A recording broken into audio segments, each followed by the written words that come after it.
Buonasera e ben ritrovati col TG Flash di newsicilia.it. Mancano poco meno di 2 anni alle nuove elezioni regionali in Sicilia, ma a quanto pare il vice premier Matteo Salvini ha già aperto i giochi. Durante una conferenza stampa alla Lega sull'esito delle elezioni in Puglia e Campania ha dichiarato che per la nostra isola c'è già qualche suggerimento da dare come nuovo presidente della regione.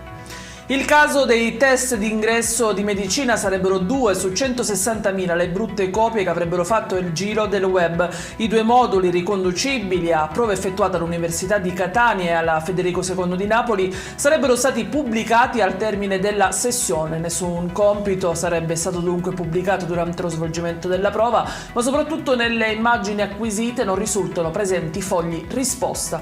Per questo motivo l'esame resta valido. La Procura di Messina aveva chiesto i domiciliari per l'ex rettore dell'Unime Salvatore Cuzzocrea per i plurimi episodi di peculato, ma il GIP ha rigettato la richiesta ritenendo non sussistere le esigenze cautelari. Lo si evince dal decreto con cui si è disposto il sequestro di beni per oltre 1,6 milioni di euro. Adesso la Procura sta valutando se ricorrere al Tribunale del Riesame. E rimaniamo a Messina per il caso di un ragazzino di prima media affetto da una grave forma di autismo, sospeso perché avrebbe sfiorato le parti intime di una sua compagna di classe in modo involontario a seguito di una caduta. I genitori dell'11enne hanno annunciato un esposto contro il provvedimento preso dal dirigente scolastico.